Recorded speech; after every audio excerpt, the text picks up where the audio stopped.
Question में ये block यहाँ पे फिक्स है और जब ये ब्लॉक यहाँ पे था तो इसकी स्पीड वी नॉट थी। तो ये पूछ रहे हैं कि मैक्सिमम वी नॉट कितना हो कि ये हुप बाउंस नहीं करे।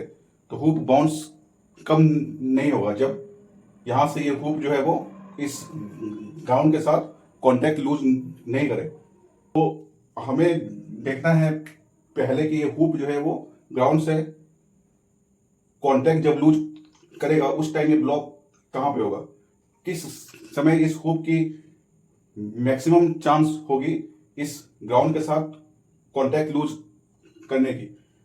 जब ये ब्लॉक यहाँ पे आया तो इस ब्लॉक के कारण हुप पर फोर्स इस ओर है। जब ये ब्लॉक यहाँ पे आया तो ब्लॉक के कारण हुप पर फोर्स इस ओर है और यहाँ पर जब ब्लॉक आया तो हुप पे फोर्स इस ओर है। एक और फोर्स है हुप पर mg। इस क्वेश्चन में हुप का मास और इस ब्लॉक का मास एक ही कहा गया है। तो let this mass is m। तो ये मास अगर m है तो एक फोर्स तो इस हुप पे हुआ m इंटू v हुआ और एक फोर्स हुआ इस ग्राउंड के कारण इस हुप पर ऊपर की ओर। तो ये n और ये mg तो फिक्स्ड है। तो मैक्सिमम चांस कहाँ होगा कि ये हुप जो है इस ग्राउंड के साथ कांटेक्ट छोड़ दे। तो मैक्सिमम चांस यहाँ पे होगा क्योंकि यहाँ पर इस ब्लॉक के कारण फोर्स जो है वो ऊपर की ओर है। तो एक तरह से इस पॉइंट पर मैक्सिमम पुलिंग फोर्स है इस हुप पर। इसके बीच में इस ब्लॉक के कारण फोर्स जो है वो इस ओर है। तो हम देख रहे हैं कि ब्लॉक के कारण इस हुप पर जो कांटेक्ट फोर्स है वो ऐसे घूम रहा है और यहाँ पर फोर्स जो है अपवर्ड है और यहीं पर मैक्सिमम चांस है कि ये हुप जो है इस ग्राउंड के साथ कांटेक्ट छोड़े। तो हम अगर क्रिटिकल पॉइंट अगर फाइंड कर रहे हैं तो हमें इस पॉइंट पर दिखाना होगा कि इस पॉइंट पर ये जस्ट कांटेक्ट लूज कर गया।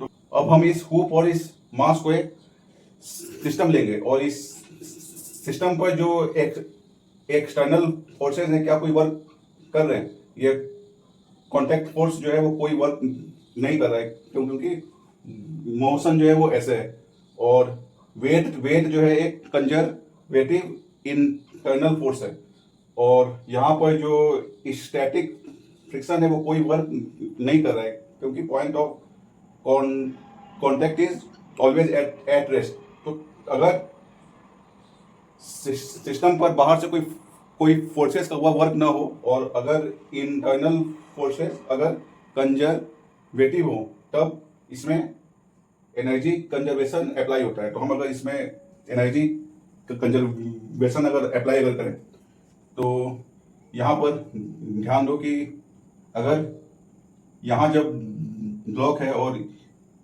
इसकी इस स्पीड अगर v नॉट अगर है ये फिर जब यहाँ पर घूम के आ गया ब्लॉक तो यहाँ पर इसकी इस स्पीड जो है वो मान लो v है। तो बाई एनर्जी कंजर्वेशन इस सिस्टम का एनर्जी जब ये ब्लॉक यहाँ पे था तो ये हो गया। देखो जब ये ब्लॉक यहाँ पे था तो ये ब्लॉक जो है वो इसके साथ टच हो रहा है और इस पॉइंट की स्पीड प्योर रोलिंग में 0 होती है। तो ये मास की एनर्जी जो है वो 0 हो गई। तो 0 ये हो गया प्लस इस हुप की एनर्जी। तो हुप की एनर्जी होगी हाफ। इस हुप का हमने मास मान लिया m और इस ब्लॉक का मास m है ही। तो ये हुप की एनर्जी होगी half m v not square plus half i omega square. तो i के प्लेस पे हो गया mr स्क्वायर। इसकी अगर रेडियस अगर r है तो half mr square omega square. Omega के प्लेस पे हो गया v not square by r square. अब ये जब ब्लॉक यहाँ पे आ गया तो अब इस ब्लॉक की एनर्जी कितनी होगी। तो हम अब ये जब ब्लॉक घूम के यहाँ से यहाँ पे आया तो इसकी सेंटर की स्पीड मान लो v है। फिर दिस स्पीड इज v। तो ये अगर v अगर है तो टॉप मोस्ट पॉइंट की स्पीड जो है वो 2v होगी, क्योंकि प्योर रोलिंग के केस में ये अगर v अगर है तो ये 0 होता है इसकी स्पीड, और इसकी 2 इंटू v होती है। तो ये ब्लॉक क्योंकि इस पॉइंट से टच है तो इसकी काइनेटिक एनर्जी होगी हाफ एम वी स्क्वायर, तो v के प्लेस पे है 2v स्क्वायर। अच्छा, फिर इस हुक की एनर्जी, तो इस हुक की एनर्जी होगी ट्रांसलेशनल प्लस रोटेशनल, तो ये होगा half m v square plus half I omega square, तो आई के प्लेस पे आ गया m r square omega square, omega के प्लेस पे आ गया v square by r square. और जब ये ब्लॉक यहां से यहां गया तो इसकी पोटेंशियल एनर्जी जो है वो बढ़ गई, तो हम अगर इसे अगर मान ले रेफरेंस तो एम जी टू आर होगा, तो ये होगा एम जी टू आर। ठीक है, तो यहां से एम जो है वो कॉमन है, तो पहले ये एम काट दो यहां से पूरा। ठीक है, अब हम अगर इसे अगर सॉल्व अगर करें तो ये आएगा 3v स्क्वायर जो है वो v naught square minus 2 g r आएगा। This is our first equation. अब हम सेकेंड इक्वेशन लिखेंगे इस ब्लॉक एम पर, जब ये टॉप मोस्ट पॉइंट पे होगा, तो टॉप मोस्ट पॉइंट पर इस ब्लॉक पे कौन कौन से फोर्सेस एक्ट हो रहे हैं, तो ये ब्लॉक हमारा हो गया। तो इस ब्लॉक पे एक फोर्स है इस हुक के द्वारा डाउनवर्ड्स होगा, तो let this force is an dash, एक फोर्स है एम इंटू जी, और कोई फोर्स क्या इस ब्लॉक पर है, तो इस ब्लॉक पे और कोई फोर्सेस नहीं है। तो हम अगर इस ब्लॉक पे इक्वेशन ऑफ मोशन अगर लिखे तो वो होगा n dash plus m g is equal to m r omega square, तो एम आर ओमेगा स्क्वायर, तो यहां पर होगा v square by r square. ठीक है, so this is our second equation. और अब हम इस हुक पे इक्वेशन ऑफ मोशन लिखेंगे इन वर्टिकल डायरेक्शन। तो वर्टिकल डायरेक्शन में इस हुक पे कौन कौन से फोर्सेस एक्ट हो रहे हैं।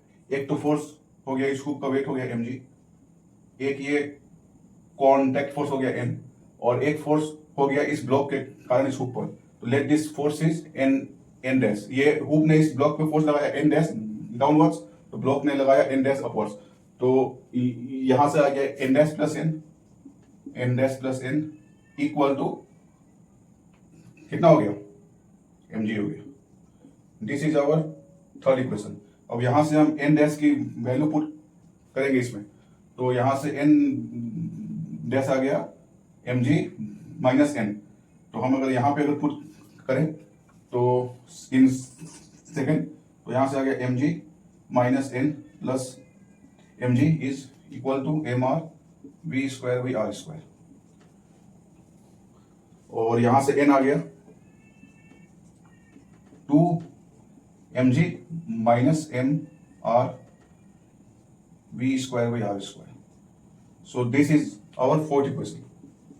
अब हम v स्क्वायर की वैल्यू पुट करेंगे इसमें, और अब ये कह रहे हैं कि मैक्सिमम v की हुक बाउंस ना हो, तो हुक बाउंस ना हो उसके लिए n जो है हमेशा ही ग्रेटर देन इक्वल टू 0 होगा, और क्रिटिकल कंडीशन में n जो है वो 0 होगा। तो हम अगर यहाँ पर n को 0 अगर पुट अगर करें और यहाँ से v स्क्वायर की वैल्यू अगर 1 से पुट करें अगर इसमें, तो ये कितना आएगा, और यहां से आ गया v naught square is less than equal to 8 g r आ गया, और वी नॉट जो है वो less than equal to root 8 g r आ गया। तो क्योंकि यहां पर पूछ रहा है कि मैक्सिमम वी नॉट कितना हो, तो ये आ गया रूट 8 जी आर। अगर इसे ज्यादा अगर इसकी स्पीड अगर हुई तो ये हुक जो है वो बाउंस होगा, और यहाँ पर एन जो है वो 0 हो जाएगा। सो this is the final answer. अगर ये क्वेश्चन में आपको कोई डाउट है तो कमेंट में मुझसे पूछें और अपने फ्रेंड्स के साथ में ये शेयर करें। Thank you.